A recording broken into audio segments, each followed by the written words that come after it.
नमस्कार साथियों, स्वागत है आप सभी का आपके अपने ऑनलाइन इंस्टीट्यूट निशांत ज्ञान के यूट्यूब प्लेटफॉर्म पर। मैं नितिन उपाध्याय आप सभी का स्वागत करता हूं, अभिनंदन करता हूं आज के अपने इस वीडियो पर। मित्रों, कल मैं लाइव था आप लोगों के सामने, बिना बताए आपके सामने मैं लाइव आया था और आपके कुछ सवाल ऐसे थे जो कई बच्चों के छूटे हुए थे, कई लोगों के कुछ ऐसे सवाल थे जिनका जवाब मैंने वहाँ पर दिया था। अगर वह वीडियो अगर आप देखने जाएंगे तो वह 54 मिनट का एक लाइव सेशन है। लाइव सेशन का आप लोगों ने आनंद लिया और जो लोग जुड़े थे उनका हृदय से मैं फिर से धन्यवाद देता हूं कि लाइव सेशन में आप सभी लोग जुड़े। और आप लोग बताइएगा कि अगर ऐसा लाइव सेशन आपको चाहिए तो 15 दिन में एक बार हम लाइव सेशन रख सकते हैं ना। आज आपके लाइव सेशन से जुड़े हुए कुछ ऐसे सवाल थे जिसे हम बहुत ही कम समय में आपको उनका मैं जवाब दे देता हूं। अधिकतर बच्चों के यही सवाल थे जो डीएलएड कर रहे हैं, जो बीएड कर रहे हैं, अधिकतर बच्चों के यही सवाल थे।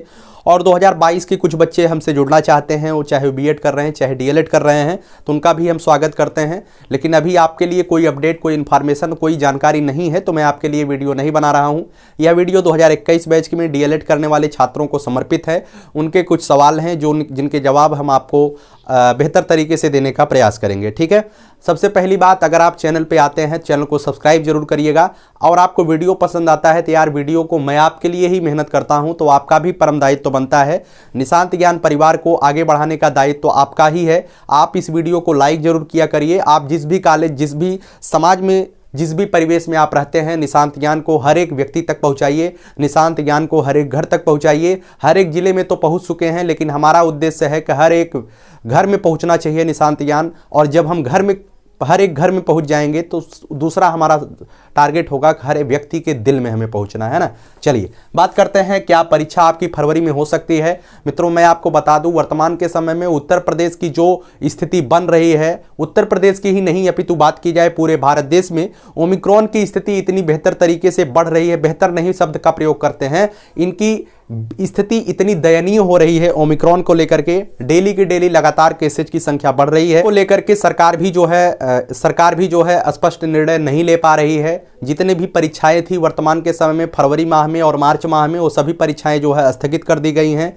और आपकी भी परीक्षा जो है, अगर कुछ लोग आपको बता रहे थे कि आपकी परीक्षा फरवरी में होगी तो सरासर बेबुनियाद है। अब आपकी परीक्षा जो है फरवरी में नहीं हो पाएगी, ठीक है। अब जो भी होगा, 10 फरवरी से आपको जानते हैं कि उत्तर प्रदेश में विधानसभा चुनाव का पहला चरण शुरू हो जाएगा। और वर्तमान के समय में 23 जनवरी को जो परीक्षा संपादित की गई उत्तर प्रदेश सरकार के द्वारा, जो यूपी टेट का आयोजन था, वह यूपी टेट का आयोजन बहुत ही दबाव के बीच रखा गया। इस वजह से वो संपन्न करा पाया गया, नहीं तो यूपी टेट का आयोजन भी नहीं किया जाता। छोटी छोटी परीक्षाएं, 6 फरवरी को जो है एनएम की परीक्षा होने वाली थी उत्तर प्रदेश अधीनस्थ सेवा चयन आयोग की तरफ से, वह भी परीक्षा रद्द करा दी गई है। तो आप यह समझ सकते हैं कि फरवरी और मार्च माह में आपकी परीक्षा बिल्कुल भी नहीं होगी। आपकी परीक्षा जो भी है, जैसे भी है, आपकी परीक्षा जो है अप्रैल माह में होने की संभावना है। और निश्चित रूप से बात की जाए तो आपकी परीक्षा जो है औपचारिक रूप से भी अप्रैल में ही होनी चाहिए। इससे पहले आपकी परीक्षा नहीं होनी चाहिए, क्योंकि आपका जो प्रशिक्षण कोर्स प्रारंभ हुआ है वो 11 अक्टूबर से प्रारंभ हुआ है। तो आप जोड़ सकते हैं 11 अक्टूबर से लेकर के 6 महीने के बाद ही आपकी मतलब कि जो एग्जाम है वो होना चाहिए। और औपचारिक रूप से अप्रैल में आपका जो है पूरा का पूरा सेशन समाप्त होगा, फर्स्ट सेमेस्टर का, और तभी आपकी परीक्षा होने की प्रबल संभावना रहेगी, ठीक है। इसके बारे में आप निश्चित होकर के पढ़ाई करिएगा। अच्छा, कुछ लोग कहेंगे क्या आप इसका मतलब कि पूरी जिम्मेदारी लेते हैं अप्रैल में परीक्षा होगी। मैं इसकी कोई जिम्मेदारी नहीं लेता हूं, मैं केवल संभावनाओं पे बात कर रहा हूं, क्योंकि पीएनपी की तरफ से इसका कोई दिशा निर्देश नहीं प्राप्त हुआ है कि आपकी परीक्षा अप्रैल में ही होगी। एक संभावना है अप्रैल में ही आपकी परीक्षा होगी। मैं इसका दावा नहीं करता हूं कि अप्रैल में ही परीक्षा होगी। आपकी परीक्षा मार्च में भी हो सकती है और आपकी परीक्षा जून में भी हो सकती है, यह दावा हम नहीं कर सकते हैं। लेकिन अप्रैल में आपकी परीक्षा हो सकती है, ऐसी बातें, ऐसी अंदाजा हम लगा सकते हैं। आपको अपनी पढ़ाई में निरंतरता जारी रखनी है, क्योंकि आपका उद्देश्य बीटीसी बीएड करना नहीं है। आपका उद्देश्य निशांत ज्ञान के साथ जुड़ करके अपने जीवन को सफल और बेहतर बना करके अपने आप को एक शिक्षक के पद पर सुशोभित करना है, ठीक है। चलिए आगे बात करते हैं, प्रमोट होने की क्या संभावना है। मित्रों, बात करें प्रमोट होने की संभावनाओं के बारे में, जो 2019 बैच के बच्चे थे 2020 में प्रमोट हो गए थे, फर्स्ट सेमेस्टर सेकंड सेमेस्टर उनका प्रमोशन हुआ था, तो क्या वैसी संभावनाएं आपके भी बीच बन सकती हैं? क्या आप भी प्रमोट हो सकते हैं? जी, इनकी संभावनाएं बिल्कुल कम है। प्रमोट होने की संभावनाएं यहाँ पे मैं लिख देता हूँ, प्रमोट होने की संभावना बिल्कुल कम है। क्यों? क्योंकि 2020 में जो कोरोना की स्थिति थी वह कुछ अलग थी। 2020 की स्थिति इतनी खराब थी कि लोग कोरोना के बारे में समझ भी नहीं पा रहे थे। आज हमारे पास वैक्सीन है, आज हमारे पास अन्य सारे हथियार हैं, आज हमारे पास इम्यूनिटी है, हम कोरोना से लड़ सकते हैं। और जहां तक बात की जाए तो अब हमें कोरोना के बीच ही रहना है, अपने आप को सुरक्षित रहते हुए, मास्क लगा करके, हमेशा सोशल डिस्टेंसिंग का पालन करते हुए हमें अपनी ज़िंदगी इन्हीं कोरोना के बीच में ही व्यतीत करना है। तो हम अब हमें डरने की आवश्यकता नहीं है, बल्कि कोरोना से दो दो हाथ करने की आवश्यकता है। तो निश्चित रूप से यह कहा जा सकता है कि आपको प्रमोट होने की संभावना बहुत कम है। और क्योंकि अब जो है स्थिति धीरे धीरे सुधर रही है तो प्रमोशन तो नहीं होगा, ठीक है। आपको जो भी होगा, आपकी परीक्षा होगी, निश्चित रूप से परीक्षा होगी, ठीक है। चलिए, टीचिंग कब लगेगा, टीचिंग कब तक होगा। मित्रों, आप सभी लोग पूछ रहे थे कि भैया टीचिंग कब तक लगेगा। मित्रों, आपकी जो टीचिंग लगाई जाएगी वह फरवरी माह से स्टार्ट होगी। अच्छा, कुछ लोगों ने कहा जो उरई के हैं, कुछ महोबा के चित्रकूट वाले बच्चे, उन्होंने कहा कि सर हमारे यहाँ तो 17 जनवरी से ही टीचिंग लगा दी गई है, ठीक है। तो मैं ये नहीं जानता हूँ पीएनपी की तरफ से अभी ऐसा कोई दिशा निर्देश नहीं है कि आपकी टीचिंग लगाई गई है। अगर कहीं पर आपकी टीचिंग लगाई गई है तो विद्यालय अपनी रिस्पॉन्सिबिलिटी पर आपसे प्रशिक्षण करवा रहे हैं। अभी अगर आपके हो सकता है कि जिला डाइट की तरफ से भी कोई आदेश ऐसा आता हो, नहीं तो हमें नहीं लगता है कि डाइट की तरफ से ऐसा आदेश आता है कि आज आपकी टीचिंग लगेगी, उनकी टीचिंग कल लगेगी। पूरे उत्तर प्रदेश का मार्च महीने में ही टीचिंग लगने की पूरी संभावना रहेगी, लेकिन आपके टीचिंग जो है फरवरी माह में लग सकती है, ठीक है, फरवरी माह में। अब कुछ लोग कहेंगे भैया ओमिक्रॉन की वजह से जो है कॉलेज तो बंद चल रहे हैं, तो टीचिंग लगेगी तो हम किसे पढ़ाएंगे, ठीक है। सबसे बड़ी आपका सवाल है और यह लाजमी सवाल है। मैंने आपको आपके सवाल को लिखा है, ओमिक्रॉन है तो ऑफलाइन टीचिंग कैसे होगी। देखिए, जो आपका इंटर्नशिप लगेगा, जिसे हम माइक्रो टीचिंग कहते हैं, जिसे हम आपको कह सकते हैं आपका प्रशिक्षण लगेगा, ओमिक्रॉन की वजह से तो बच्चे विद्यालय जा नहीं रहे हैं। प्राइमरी स्तर का विद्यालय हो, जूनियर स्तर का विद्यालय हो और आपका भी विद्यालय हो, सभी विद्यालय बंद कर दिए गए हैं, ठीक है। तो आपकी टीचिंग फरवरी माह में कैसे होगी, इस बात पर सबसे बड़ा चर्चा लोगों ने किया। तो मैं आपको बता दूं, ऐसा जो है 2019 बैच के साथ हो चुका है। उनकी जो टीचिंग लगाई गई थी, उनकी टीचिंग जो है जिस तरीके से ऑनलाइन टीचर लोग पढ़ाते हैं, उसी तरीके से ऑनलाइन आपको भी पढ़ाना पड़ेगा, ठीक है। आपकी जो टीचिंग लगेगी वह जो है ज़्यादातर उम्मीद है कि आपकी टीचिंग जो है ऑनलाइन अब संपादित कराई जाए। ऑनलाइन का मतलब क्या होगा, ऑनलाइन का मतलब ये होगा कि आप जिस विद्यालय में आपका प्रशिक्षण या इंटर्नशिप या टीचिंग जिस संबंधित विद्यालय में लगाई जाएगी, उस संबंधित विद्यालय में आप जाइएगा, वहां से संपर्क करिएगा। वहां पे आपको 20-25 बच्चे मिल जाएंगे, 20-25 बच्चों का व्हाट्सअप नंबर मिल जाएगा। और व्हाट्सअप नंबर मिलने के बाद आपको जो है एक व्हाट्सअप ग्रुप बनाना पड़ेगा। व्हाट्सअप ग्रुप बनाने के बाद जो है उनकी आपको जिस तरीके से ऑनलाइन टीचिंग होती है वैसे वैसे आपकी टीचिंग करनी पड़ेगी, ठीक है। यह आपके विद्यालय, आपके संबंधित विद्यालय आपको जरूर बताएंगे किस तरीके से आपकी टीचिंग लगाई जाएगी, ठीक है। आगे भी इसका भी कुछ प्रोसेस जो है दीक्षा ऐप में भी चलता है, इसकी भी जिम्मेदारी विद्यालय की ही होगी। इस पर आपको कोई भी किंतु परंतु और टेंशन लेने की आवश्यकता नहीं है। टीचिंग आपकी कब लगेगी, कैसे लगेगी, इसके बारे में आपको टेंशन नहीं लेना है। जो भी विद्यालय आप जिस भी संबंधित विद्यालय से आप प्रशिक्षण प्राप्त कर रहे हैं, उनकी रिस्पॉन्सिबिलिटी है, आपसे जो है वो फ़ोन करके कहेंगे, कैसी सी बात है। अच्छा, कुछ लोगों ने कहा भैया हमारा जो है अगर हम टीचिंग नहीं करते हैं तो क्या हमारा काम नहीं हो पाएगा। तो मैं आपको बता दूं, अगर आप टीचिंग नहीं, मतलब कि आप विद्यालय नहीं, ऐसा तो सार्वजनिक मंच में नहीं कहा जा सकता, क्योंकि आप प्रशिक्षण कर रहे हैं तो आपको विद्यालय जाना चाहिए और निश्चित रूप से जाना चाहिए। अगर किसी कारणवश आप विद्यालय जाने में असमर्थ हैं और आप टीचिंग करने में असमर्थ हैं, तो आप अपने विद्यालय से अपने निजी अनुशासित व्यवहार के ऊपर बात कर सकते हैं। और आपके व्यवहार पर निर्भर करता है, आपके आदर्शों पर निर्भर करता है कि आपकी टीचिंग लगाई जाएगी कि नहीं लगाई जाएगी। और निश्चित रूप से प्रशिक्षण अगर आप कर रहे हैं तो आपको विद्यालय जाना चाहिए। यह सार्वजनिक मंच है, हम यहाँ पर किसी भी कीमत पर यह नहीं कहेंगे कि आपको विद्यालय नहीं जाना चाहिए, ठीक है। हमसे निजी रूप से बात करने के लिए आप जो है एक इंस्टाग्राम आईडी है नितिन उपाध्याय 817, आप वहां पर हमें जो है फॉलो कर सकते हैं और वहां पे निजी तरीके से कोई भी बात हो आप हमसे रख सकते हैं और आपका जवाब हम 100% वहां पे देंगे। तो यह इंस्टाग्राम आईडी है, आप वहां पे हमसे बात कर सकते हैं, ठीक है। आगे बात करते हैं दीक्षा ऐप का असाइनमेंट और प्रशिक्षण विद्यालय की तरफ से कोई रिस्पॉन्स नहीं मिल रहा है। कल जो है सबसे ज़्यादा जो दूसरा कमेंट हमें दिखाई दिया वो दीक्षा ऐप के माध्यम से दिखाई दिया, भैया हम दीक्षा ऐप तो चला रहे हैं लेकिन उसमें जो है डीएलएड का कोर्स नहीं मिल रहा है या हम जो है पढ़ाई वहाँ पे नहीं कर पा रहे हैं। सर हमारे विद्यालय से असाइनमेंट बनाने के लिए कहा गया तो हम असाइनमेंट नहीं वहाँ पे बना पा रहे हैं। और उसके बाद हम पूरी तरीके से दीक्षा ऐप चला ही नहीं पा रहे हैं, तो क्या आगे हमें कोई समस्या होगी? तो मैं आपको बता दूं, यह आप जिस भी कॉलेज से कर रहे हैं, आपके कॉलेज की रिस्पॉन्सिबिलिटी होती है कि आपको दीक्षा ऐप किस तरीके से चलवाना है, दीक्षा ऐप पे आपका असाइनमेंट कैसे बनवाना है, पूरी की पूरी तरीके से आपके कॉलेज की रिस्पॉन्सिबिलिटी है। आपकी भी रिस्पॉन्सिबिलिटी बनती है, लेकिन सबसे पहले आपकी कॉलेज की रिस्पॉन्सिबिलिटी बनती है, आपके कक्षा अध्यापक की रिस्पॉन्सिबिलिटी बनती है, और आपको प्रशिक्षण देने वाले ट्रेनर की रिस्पॉन्सिबिलिटी बनती है। ठीक है, तो अगर आपको वह मतलब कि इस विषय पर कोई भी किसी भी जानकारी से अवगत नहीं कराते हैं, तो आपको परेशान होने की कोई जरूरत नहीं है। इसका मैं जवाब दे रहा हूं दीक्षा ऐप वाले बच्चों के, कि आपको कोई भी परेशान होने की जरूरत नहीं है। ना ही आप कोई वर्तमान में शिक्षक हैं, आपका अगले महीने का वेतन काट लिया जाएगा, ऐसी कोई बात नहीं होगी। तो आपको जो है इस विषय को लेकर के कहीं भी तनिक भी परेशान होने की आवश्यकता नहीं है। केवल और केवल आपको पढ़ाई पर जोर देना है, आपको आगे की भविष्य पर रणनीतियों पर चर्चा करते हो, रणनीतियों पर मेहनत करनी है। टेट के सिलेबस, आपके डीएलएड के सिलेबस, इन सब चीज़ों पर आपको मेहनत करनी है। आपको दीक्षा ऐप को लेकर के दिन भर नहीं बैठना है। ठीक है, आपके विद्यालय जो भी कहेगा उसके दिशा निर्देशों का पालन आप करिएगा। अगर नहीं कुछ बोलते हैं तो आप वहाँ पर परेशान मत होइए कि हमें असाइनमेंट कैसे बनाना है। ठीक है, चलिए। अब कुछ लोगों ने कहा कि भैया आप ही बता दीजिए कि असाइनमेंट कैसे बनवाना है। भाई साहब, मैं जो है आपको मैंने पहले भी बताया है कि मैं आपको डीएलएड और बीएड कराने के उद्देश्य से मैं यूट्यूब पर नहीं आया हूं। ठीक है, मैं असाइनमेंट बनवाऊं, आपका फाइल बनवाऊं, इस तरीके की जानकारी मुझे नहीं लगता है कि आपको ऐसी जानकारी निशांत ज्ञान से उम्मीद रहेगी। निशांत ज्ञान का उद्देश्य और आपकी उम्मीद जो है वो है शिक्षक का पद। तो मुझे नहीं लगता है कि मैं आपको असाइनमेंट बनवाना सिखाऊं और फाइल कैसे बनाया जाता है सिखाऊं। यह आपके कॉलेज पर निर्भर करता है और आपके अनुशासित व्यवहार पर निर्भर करता है कि आप कैसे ये करेंगे। ठीक है, चलिए आगे बात करते हैं।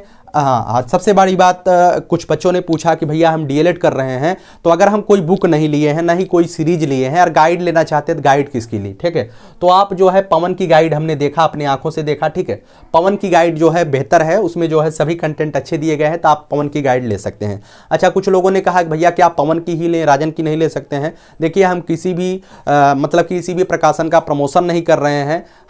मैं जानता हूँ कि मैं मानता हूँ कि उत्तर प्रदेश में सबसे अधिक जो डीएलएड कर रहा बच्चा है हमसे ही जुड़ा हुआ है। लेकिन पवन और राजन या साहित्य प्रकाशन या ठाकुर पब्लिकेशन से मेरा कोई संबंध नहीं है। मैं किसी भी कीमत पर किसी का भी प्रमोशन नहीं करता हूं और कभी करूंगा भी नहीं। ऐसी चीजें है ना, मुझे जरूरत नहीं है।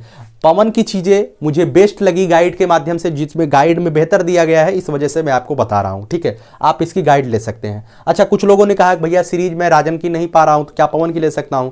आपके पास अगर राजन और पवन दोनों है, दोनों सीरीजें हैं, और एक बच्चे ने कहा कि सर मेरे पास राजन पवन नहीं, एक दूसरी सीरीज है, क्या उससे नहीं चलेगा? तो मैं आपको बता दूं, सीरीज सब सही होती है, सब में वही कंटेंट होता है, बस लिखने में थोड़ी सी इधर उधर होता है। आप 2-3 सीरीज आपके सामने आपका बुक सेलर रखता है, तो आप उसमें से देखिए आपका किस लेखक की बातें आपको बेहतर तरीके से समझ में आ रही हैं। कंटेंट वही है, परीक्षा जो प्रीवियस ईयर में जो पेपर आए हैं वही हैं। तो आपको बस यही करना है कि आपको यह देखना है कि किस लेखक की बातें आपको बेहतर तरीके से समझ में आ रही है, वही बुक आपके लिए बेहतर होती है। ठीक है, इसमें कोई यूपीएससी का पेपर आपको नहीं देना है। चलिए, ठीक है, आगे बात करते हैं। क्या सीरीज पढ़ करके 90% लाया जा सकता है? तो मैं आपसे बता दूं, सीरीज पढ़ करके 90% लाया जा सकता है। इस पर जो मेरा जवाब है वो है हाँ। ठीक है, हाँ, निश्चित रूप से आप पा सकते हैं, इसमें कोई दो राय नहीं है। और मैं बताऊं तो डीएलएड अगर आप जो आम प्रतियोगी परीक्षार्थी हैं उनके लिए हिंदी सब्जेक्ट हुआ, उसके बाद संस्कृत सब्जेक्ट हुआ, उसके बाद मतलब कि विज्ञान सब्जेक्ट हुआ, उनके लिए कुछ भी नहीं है, क्योंकि वो लगातार प्रतियोगिता की तैयारी कर रहे हैं। और आपके प्रतियोगी परीक्षाओं की सबसे जो निम्न चीज होगी, सबसे जो निम्न मतलब कि निम्नतम स्तर की जो प्रश्न होंगे, वही प्रश्न डीएलएड में पूछे जाते हैं।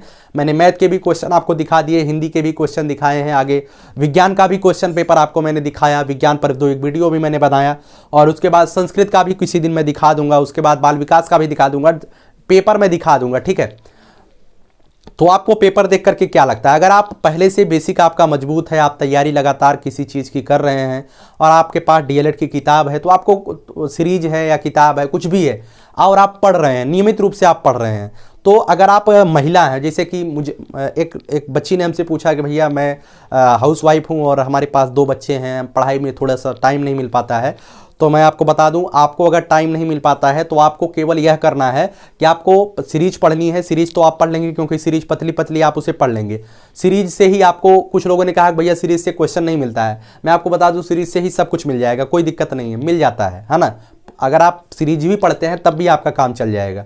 इतना तो है, आपकी बेसिक तो जानकारी होगी। अच्छा, कोई अगर पृथ्वी के बारे में पूछे तो आप नहीं बता पाएंगे कि पृथ्वी गोल है, क्या आपको नहीं पता है कि पृथ्वी गोल है या चौड़ी है या चमटी है, कैसा है, इतना तो आप जानते हैं। अगर आपसे एलसीएम एचसीएफ पूछ लिया जाए तो एलसीएम एचसीएफ आप निकालना जानते हैं। ये जो बेसिक चीज़ें होती है, ऐसी उम्मीद की जाती है कि बेसिक चीज़ें आपको आती हैं। जैसे मैंने कहा 5 रुपये का पेन खरीद करके 15 रुपये को बेच दिया, बताइए उसमें कितने प्रतिशत का लाभ हुआ। अगर आप यह बेसिक चीज़ें प्रतिशत लाभ और प्रतिशत हानि नहीं जानते हैं तो आप इसे जानने का प्रयास करिए। बेसिक जो चीज़ें होती हैं उम्मीद की जाती है कि आप यह जानते हैं, आपके सिलेबस में नहीं है, फिर भी आपसे क्वेश्चन पूछा जा सकता है ऐसी चीज़ें, है ना। तो बेसिक चीज़ें आपको आनी चाहिए। अगर नहीं आती है तो आप, मैंने बताया कि कक्षा 6 से लेकर के कक्षा 1 से लेकर के 8वीं तक की परिषदी किताबें आपको पढ़ लेनी चाहिए। अभी आपका डीएलएड चल रहा है, आगे यूपी टेट आएगा तो उसमें तो आप रोएंगे बैठ करके। अभी जो बातें निशांत ज्ञान के माध्यम से हमारे माध्यम से जो आपको बताई जा रही हैं, शायद वो आपको खिलवाड़ लगता हो, लेकिन आने वाले समय में जब आप यूपी टेट का एग्जाम देंगे, आपको 90 नंबर पाना रहेगा, आप 88 पे लटक जाएंगे, तब आपको समझ में आएगा कि मुझे परिषदी किताबें पढ़नी चाहिए थी। मैं हर एक किताबें नहीं पढ़ने के लिए कह रहा हूँ, 1 से 8 तक की परिषदी किताबें अगर आपका बेसिक कमजोर है तो आपको पढ़ना चाहिए, और 1 से 8 तक की जो परिषदी किताबें हैं वहीं से पूरा का पूरा डीएलएड आपको मिल जाएगा। बस यही 2 सब्जेक्ट छोड़ करके, बाल विकास और शिक्षण अधिगम का सिद्धांत, ये दोनों अलग है, और बकिया सारी चीज़ें परिषदी किताबों से मिल जाएंगी। मैं दावा कर सकता हूँ, और आप भी देख लेंगे, आप भी 4 सेमेस्टर निशांत ज्ञान के साथ जुड़ेंगे, आप भी जान जाएंगे कि निशांत ज्ञान ने क्या बोला था, है ना। चलिएगा, निश्चित रूप से केवल आपको आप पढ़ाई करते हैं तो पढ़ाई करते रहिए, और आपको जो है उत्तर की प्रैक्टिस करनी है ना। जैसे कि आप जो है बाल विकास का 2-1 चैप्टर पढ़ लेते हैं, 2-1 चैप्टर पढ़ने के बाद अच्छे से समझ लेते हैं, 2-1 चैप्टर पढ़ने के बाद आपको जो है प्रैक्टिस करनी है। प्रैक्टिस जो है लिखित करनी है, आपको स्वयं से कोई क्वेश्चन लेना है, उसके बाद उसका लिखित उत्तर लिखना है ना। अब कुछ लोगों ने कहा कि भैया सीरीजों में बहुत लंबा लंबा क्वेश्चन, मतलब लंबा लंबा लिखा रहता है, क्या मुझे भी 3-3 पेज का लिखना है? नहीं भाई, आपको 4-4 5-5 पेज नहीं लिखना है, 4-5 पेज नहीं लिखना है, आपको 1 पेज ही लिखना है। लेकिन जो लिखना है वो कंटेंट बेहतर करना है, बेहतर लिखना है, बढ़िया लिखना है। दादा नाना की कहानी उसमें नहीं लिखना है। जो भी लिखिए सॉलिड लिखिए, सॉलिड आपको नंबर मिलेगा, ठीक है। चलिए आगे बात करते हैं। समय अब आपके हाथ में है। अच्छा, कुछ लोगों ने कहा कि भैया आप डीएलएड के सिलेबस पर वीडियो बनाइए, डीएलएड का हर एक चीज़ लगातार पढ़ा रहे हैं तो मुझे अच्छा लग रहा है। मुझे भी अच्छा लगता है कि आप लोगों का मैं सहयोग कर पा रहा हूं, लेकिन अफसोस इस बात का है कि आप लोग केवल कहते हैं कि भाई डीएलएड का पढ़ाइए। मैं जब ऐसा कमेंट आता है कि सर आप डीएलएड का वो पढ़ा दीजिए, क्या नाम है, एसएसटी पढ़ा दीजिए, हमें बिल्कुल भी समझ में नहीं आता है, तो हमें लगता है यार आप डीएलएड करने के लिए केवल पैदा हुए हैं। हाँ, यही मुझे थोड़ा सा अटपटा लगता है कि जब आप कहते हैं भैया डीएलएड का केवल एसएसटी पढ़ा दीजिए। नहीं, आपको डीएलएड का एसएसटी नहीं पढ़ना है, आपको यूपी टेट का ईवीएस पढ़ना है। अच्छा, कुछ लोग कहेंगे अभी फेल हो जाएंगे डीएलएड में, तो तब का होगा। मैं तो कह रहा हूं कि आप डीएलएड में फेल नहीं होंगे, केवल निशांत ज्ञान के साथ जुड़े रहिए। मेरा उद्देश्य आपको डीएलएड कराना नहीं है, मैं वीडियो में कई बार बोलता हूं, है ना। आप लोग लगातार अनवरत रूप से मेहनत करिए, डीएलएड आपके लिए कुछ भी नहीं है। अगर आपको डीएलएड पहाड़ लगता है तो यकीन मानिए आप यूपी टेट कभी नहीं पास होंगे। मैं ये दावा कर सकता हूं, अगर आपको डीएलएड पहाड़ लग रहा है तो आप यूपी टेट कभी नहीं पास होंगे। आपको मेहनत जो है सेमेस्टर की परीक्षाओं, सेमेस्टर के विषयों पर तो करना ही करना है। आपको यूपी टेट के सिलेबस को देखते हुए अब एक उचित समय आ रहा है, फरवरी मार्च महीना आ रहा है, यहां से आपका उचित समय है। आप 6 महीना 7 महीना लगातार तैयारी करनी है, क्योंकि आपका जो आगामी यूपी टेट है उसमें आप बैठ पाएंगे, ठीक है। आपका जो आगामी यूपी टेट होगा वो हमें लगता है नवंबर दिसंबर में जा सकता है, और आपकी तैयारी जो है अब निश्चित रूप से डीएलएड को टारगेटेड, यूपी टेट को टारगेटेड होनी चाहिए, DElEd plus UP TET targeted होनी चाहिए। क्योंकि जब पहली बार आप फेल हो जाएंगे यूपी टेट, तब आपको थोड़ी सी समस्या महसूस होगी, आपका मोटिवेशन गिरेगा कि यार मुझसे नहीं हो पाएगा। हो सकता है कि हमने इस गलत क्षेत्र में कदम रख दिया है, पहली बार में ही आपको पास होना है, और आपको उसके लिए DElEd plus UP TET targeted पढ़ाई करनी है। डीएलएड आपके लिए कुछ भी नहीं है, इस बात को ध्यान रखिए। आपके सीरीज में कोई क्वेश्चन आपको नहीं समझ में आता है, छोड़ दो। कोई क्वेश्चन आपको नहीं समझ में आता, छोड़ दो, कोई जरूरत नहीं उस पर आप माथा मारिए।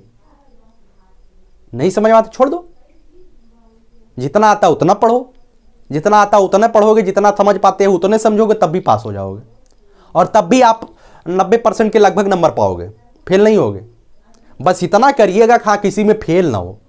25 नंबर है, 25 नंबर का पेपर है, 12 नंबर तो आपको पाना चाहिए, बस इतना करिएगा। आपको यहाँ पे जो है 100% पा करके टॉप नहीं करना है, आपको केवल पास हो जाना है। और आप पास भी, मात्र पास भी हो जाएंगे तब भी आपका जो है 87-88% बन जाता है।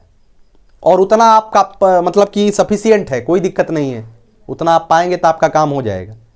आप डीएलएड में 98% पाए रहें और आप यूपीटेट फेल हो जाएं तो आपको कैसा लगेगा? बस आपको डीएलएड प्लस यूपीटेट को टारगेटेड पढ़ाई करनी है, ठीक। निशांत ज्ञान की वीडियो की हेल्प, देखिए निशांत ज्ञान के माध्यम से मैं एक चीज का दावा कर देता हूं और आप भी इस बात को मान सकते हैं। दिल पर हाथ रख करके कभी सोचिएगा, अगर निशांत ज्ञान का वीडियो आपके लिए, आपके जीवन को बेहतर बनाने के लिए लगातार भेजा जा रहा है, और चाहे यह ऑफलाइन मिलता हो चाहे ऑनलाइन, कभी कभार हम लाइव भी कभी कभार आते हैं, यह वीडियो आपको ऑफलाइन मिलती है, मैं ये मानता हूं कि आप लोग अगर इस वीडियो को, निशांत ज्ञान के वीडियो को देखने में तनिक भी कोताही करते हैं तो आप अपने साथ गद्दारी कर रहे हैं, ठीक है। आप अपने साथ गद्दारी कर रहे हैं, अपने भविष्य के साथ गद्दारी कर रहे हैं। निश्चित रूप से मैं दावा कर सकता हूं कि निशांत ज्ञान का हर एक वीडियो, अगर आप शिक्षक बनना चाहते हैं और आप 2021 बैच के छात्र हैं तो निशांत ज्ञान का हर एक वीडियो आपको शिक्षक के कुर्सी तक पहुंचाएगा। एक एक वीडियो आपकी मंजिल के लिए फूल खिलाएगा। और आप यह विश्वास कर सकते हैं, अगर विश्वास नहीं है तो पिछले वीडियोज को देख सकते हैं, और अगर तब भी विश्वास नहीं है तो आप 5 वीडियो लगातार निशांत ज्ञान का देख लीजिए, तब आपको पता चल जाएगा कि वास्तव में निशांत ज्ञान का उद्देश्य क्या है, हम चाहते क्या है। हमारा सौभाग्य है कि हम आप लोगों का सहयोग कर रहे हैं, लेकिन आप लोगों को भी चाहिए कि निशांत ज्ञान का हर एक वीडियो पूरा का पूरा आपको देखना है, पूरा का पूरा वीडियो देखना है, ठीक है। इसमें तनिक भी, अच्छा आपको लगता है हम धीरे बोलते हैं तो आप जो है प्लेबैक स्पीड जो होती है वो डबल पर करके देखिए, लेकिन देखना पूरा है।